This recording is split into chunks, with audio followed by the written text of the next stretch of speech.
Hi, my name is James Berkedal, and I'm an attorney with the Ensberg Law Group. I'd like to talk to you today about digital assets, their importance, and how to plan for them appropriately. A digital presence isn't science fiction, it's now. Sadly, I have multiple Facebook friends, some of whom were good friends, who have died, and their Facebook pages are stagnant. The answer to how to handle these digital issues is by understanding digital assets. What is a digital asset? California law defines it as an electronic record in which an individual has a right or an interest. This can include emails, intellectual property stored online, text messages, or virtually anything with monetary value, or simply sentimental value. Also, I should define the word fiduciary. A fiduciary, for purposes of this topic, is someone who is either the executor of an estate, a trust administrator, or some other person the deceased places in a position of trust to handle his or her digital assets.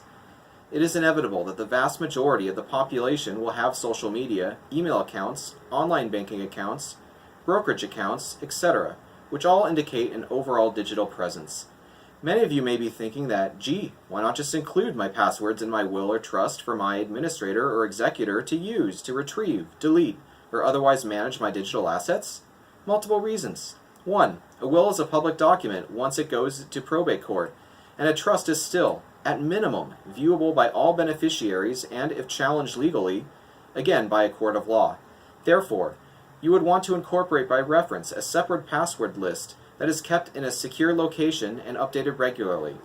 As I'll discuss below, state, federal law, and terms of service agreements between the deceased and the individual service provider can, at a minimum, cause service to be terminated and, at worst, can result in a civil lawsuit against the executor or administrator and possible prison time. And no one wants that, especially those of you who are doing this as a favor to a loved one. So as a result, I absolutely cannot recommend that you simply retrieve passwords and log in, as it could violate a slew of laws and terms of service rules as we discussed. For the next few minutes, I'll give you a forest view of the problems with managing digital assets. However, I wouldn't be a good lawyer without issuing the following disclaimer. Nothing stated here is to be taken as legal advice. This area of law is hardly settled and is subject to radical change. This recording was made in early 2018, and we strive to keep information up to date. However, we cannot guarantee its accuracy by the time you view it before we provide an update. Digital assets have more than monetary or sentimental value. They include administrative value, which can include documents incorporated by references in a will or trust, business plan, etc., which give you peace of mind.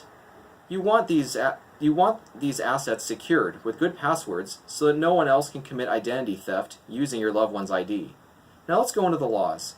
As stated above, the rules and regulations here are very complex and somewhat vague at times. However, California law has passed in 2017 can be of great help, which I'll discuss in a moment. As for federal law, there are multiple federal laws currently on the books, two of which date back to the 1980s. One of these laws prohibits people from accessing another's computer without permission. However, this law thankfully can be obeyed as long as the dead individual has given permission to access said computer, such as in a will or trust, to meet these requirements. This exception to the law applies in California and other states, but not necessarily in all of them. Therefore, it is important to inform your loved one how to access your computer and its files, and to give explicit written permission, as I said a minute ago, to protect anyone who wants to access your documents legally.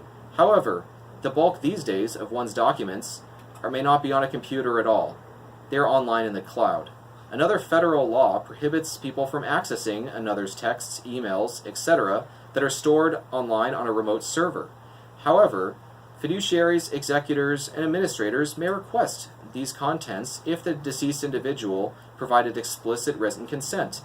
This determination of consent is up to the service provider, however, so the safest approach, again, is to have unambiguous language in an estate plan, and also for the deceased to take advantage of online tools the service provider offers to give the electronic records to a friend or loved one. In 2017, California has passed its own laws which attempt to clarify how digital assets are to be handled. It allows users, future deceased individuals, to inform electronic providers through their online tools, discussed later, to designate someone to receive from the electronic service provider the emails, text messages, etc. as directed. One thing to keep in mind, though, is that so long as such an agreement between the deceased individual and the electronic service provider is in place and can be changed during the deceased's lifetime, then the agreement with the electronic service provider and the deceased individual will override any contrary direction by the deceased user in a will or trust or other power of attorney. So, it is very important to tell your estate planner what kinds of electronic accounts, such as bank, social media, email accounts you may have, and if you have any such agreements, using the online tools with these service providers, because you're going to want to make sure that your estate plan is consistent to the best of your ability.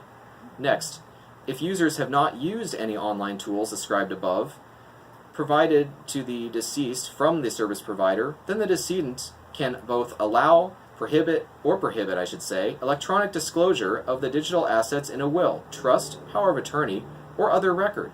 However, the law does caution that a fiduciary's rights may be hampered by contrary federal law or terms of service agreements when the deceased has not either entered into agreement with the service provider or created a will, trust, power of attorney, etc. So, the overall approach fiduciaries should take in California is work with a service provider to create some kind of post-death agreement for the distribution of one's digital assets. In a will or trust, specify that the fiduciary can access the decedent's computer and what the fiduciary can do on the computer. Further, a will or trust should provide explicit consent for a fiduciary to retrieve electronic communications from the service provider. Keep in mind, though, that the service provider may not give absolute access. It is risky to go against the terms of service. Therefore, one would be well advised to choose email and other electronic service providers that have the most tools available for future data release to the decedent's fiduciaries. It's important to look into the reasoning behind these laws. Communications are by their very nature some of the most intimate and personal parts of the decedent's life. So think of it this way. If you happen to forget to tell someone, either way, what should be done with your emails, would you want others snooping around your emails? Certainly not. Now, let's talk about tools to take advantage of. As alluded to above, Gmail, for example, has an option where you can set a timeout date. In other words, if you die and don't want your emails to be read by anyone else, the account terminates after a certain number of days. If you wish for the opposite to be held true, you can designate trusted contacts, and they can get varying permission from the electronic service provider, here, Gmail, to access your accounts. Other providers may offer something similar, so be sure to check with your providers about any post-death options you may have. Finally, let's talk about how to prepare your estate plan for digital assets. According to the Tools and Techniques of Estate Planning by Stephen R. Ensberg et al., there are 3 steps. Identify digital assets, name a digital fiduciary and give him or her the needed powers and explicit permissions to access the digital access, specifically naming the accounts to which he or she will access, and finally, prepare instructions to accomplish the decedent's intent regarding these assets. For more information about this topic, and for tips on how to administer the estate, please consult Stephen R. Ensberg et al., The Tools and Techniques of Estate Planning, 18th edition, 2017. If you have any further questions or would like assistance with your estate planning, please give us a call. Thank you.